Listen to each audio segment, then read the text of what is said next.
Thanks, Miles. And look, firstly, I'd like to say thank you to Sue Harris-Rimmer. Is Sue here?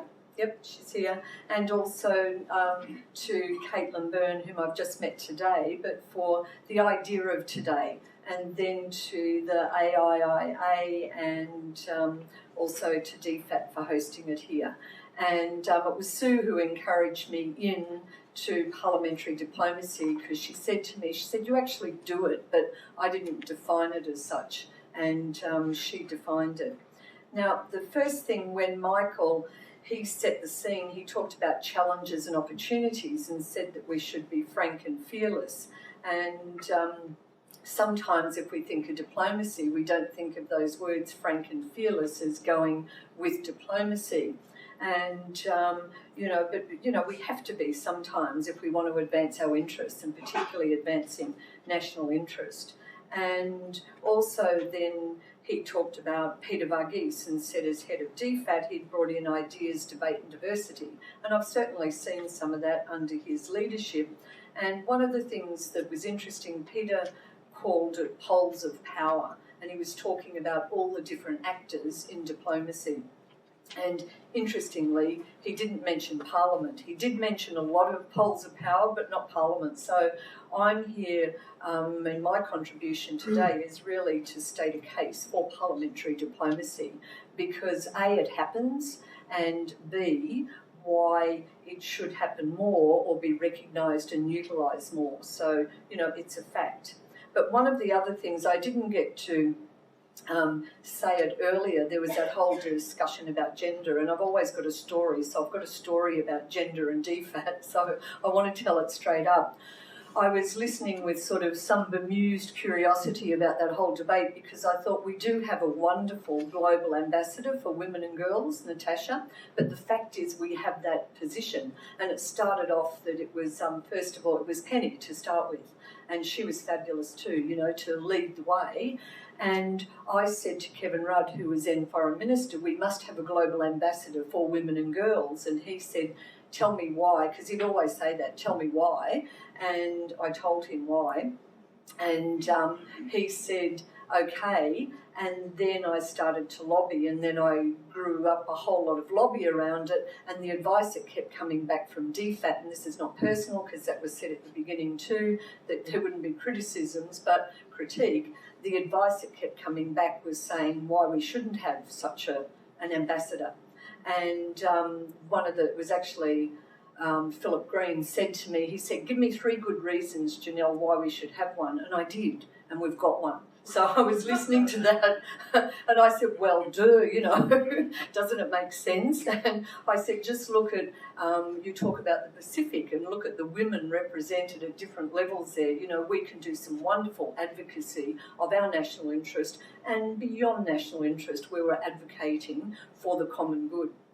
So that was just interesting, me listening to that whole debate, because one of the other things I said, I forget what it was, but there's ambassadors for everything, and there was one that was really rather inane, obscure, and I said, for goodness sake, we've got an ambassador for, and we can't have one for women, so, it's about time. But anyway, that's just one of my little stories. So I've got lots of those stories saved up, maybe one day in a publication about diplomacy. But my diplomacy is generally viewed through the prism of our foreign service through DFAT.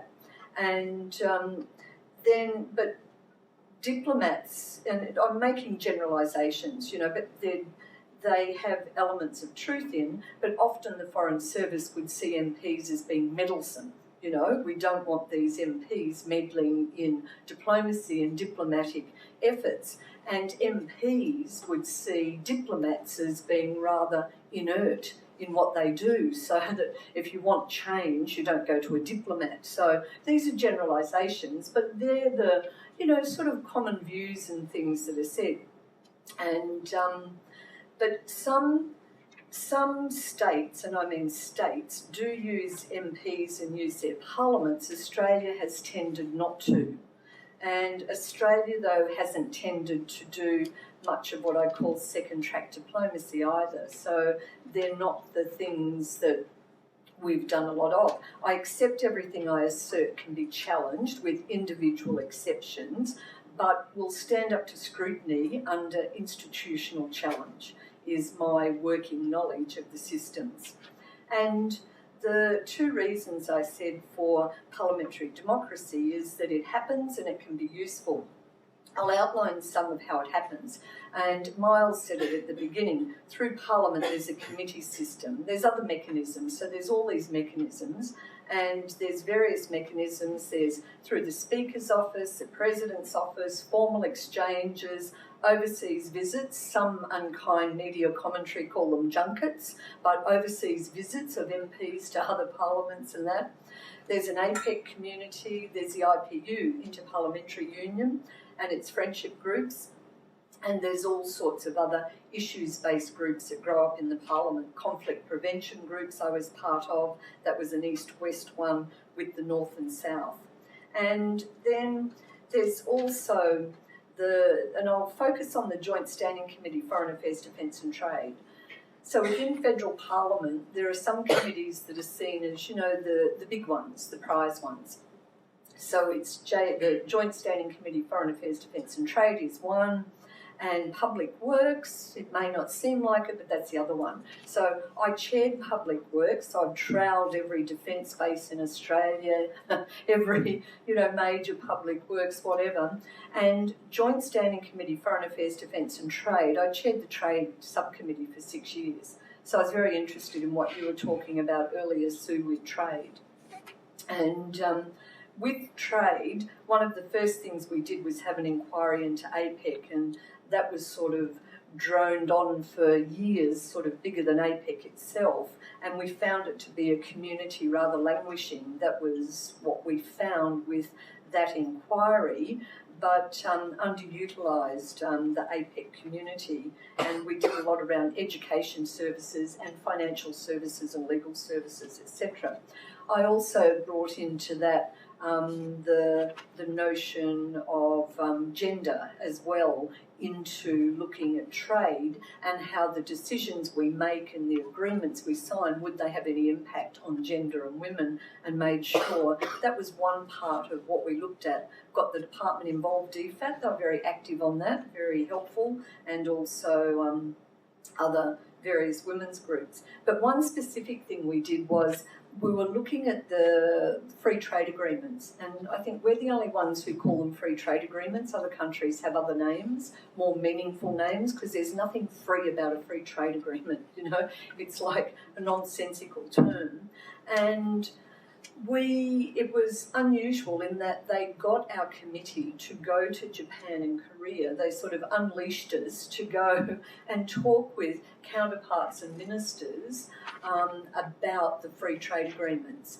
And I was ably assisted by my deputy, Bruce Scott, who's the Deputy Speaker of the Parliament, and we ran that committee for 6 years. And we went to Japan and Korea, and we met MPs to MPs, and we looked at the issues, like, you see the big debate going on here now about free trade agreements, TPP, the one with China, etc. We were able to talk about those issues with each other and come up with some, not resolution, but understanding of each other, and bring some of that back to Australia and feed that into the people who are very actively involved in the negotiations around those free trade agreements. One of the things that, we could sort of have those open discussions. There's a lot of debate about the ISDS clause when we're in Korea. One of the things in Korea, the Korean was the Minister for the Knowledge Economy, and I said, we have different views on those clauses, and he said, well, we had to have it because the United States told us we had to have it, and it was hard not to have it. And he said, and if we say no now, he said, we don't really want it with you, but if we say no now, he said, the people will wonder why we insisted on having it with the United States and not with Australia. Because I remember when it was being debated in Korea, there were demonstrations and tear gas thrown and all that outside the parliament in South Korea. But when we came back, that nearly became a big issue on our committee, that divided us. And I said, well, hello, don't we just say in the report that in general, the coalition in principle and practice support them, and in principle and practice, the Australian Labor don't support them, and we just write it like that, state the obvious, not have minority reports, etc. And that was resolved that way. But that was one time where we were able, without going, I can't go into all the detail here, but we were able to do really useful work. And it was unusual. It was the first time that trade subcommittee had actually travelled and done that. And that worked out. Now, look, there were other issues that came up to do with parliamentary democracy. And one of them I want to talk to two actually, where I've been involved, and that's Burma and East Timor, or Timor-Leste. And with Burma, I've had a long involvement. It's been over 20 some years, and there were various mechanisms in the parliament, a state parliament and a federal parliament for democracy in Burma, MPs involved, and we used to give advice through to ministers, whoever wanted to listen. And what I found interesting was I was utilised by the State Department to talk about working in Burma, opening up US State Department, but never asked by DFAT for any input on Burma. And in 2008, I wrote a 4-page policy approach considerations about why we should engage with Burma, but engage with expectations and in a different way. And that got accepted, and that changed how we engaged with Burma. And I did that with the then Prime Minister, Kevin Rudd. Then in 2011, I actually went to Burma with him as an advisor, and that was a first, because often ministers don't take MPs with them as advisors because the advice they look to, understandably, correctly, is from Foreign Affairs, but I went as an advisor. And I already knew the Ambassador Bronte, and that was fine. We already had a relationship, but it was unusual. And then we started to utilise that. But one of the other areas, so a lot of diplomacy around Burma, and then I've been able to utilise that in the Parliament and host visits of the speakers and all the different people coming out of Burma. And what do you call it, Burma, Myanmar? That's always one of those big issues, isn't it? It went from Burma to Myanmar, back to Burma, no one's sure. So I know it's always sort of a big debate about it. But just a couple of other things on that, and I'll just tell you briefly also Thailand. Miles mentioned I gave him some heartburn when he was ambassador. I know, and I'll say it this way, I know the Thai-Burma border very well, and extremely well. And I've even, as some would know here, I've even ridden out of it on an elephant, so in a jungle taxi. So Miles knows some of what I used to do there, and I think I used to give Trevor Wilson a bit of heartburn too. But I was always mindful of what I was doing in those areas, and because I know those countries well, I was able to establish friendships right across the board that last to this day, and have been useful. But just a little bit about Thailand. I got to know Thailand extremely well too, and I love Thailand, and I feel very sorry for what's happening there now. A couple of years ago, when we had the big red shirts, yellow shirts, one of the many times I were out on the street, Jose Ramos Horta, and some of you would know him, he and I are very close and confidants, and I used to work for him, and he rang me and he said, Janelle, he wanted to go to Thailand. He was on his way back from somewhere. He'd been approached by people and they thought his experience might be useful.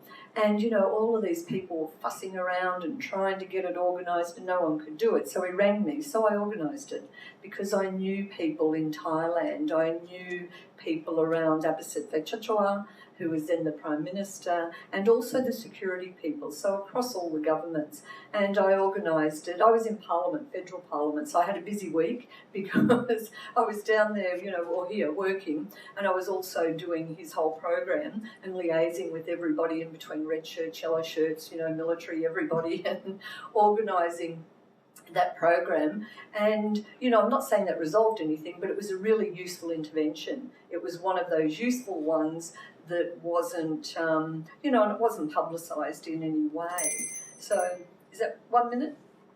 Oh, that's time. Yes. Okay, so look, I didn't get to really say why it was useful. Just trust me on that.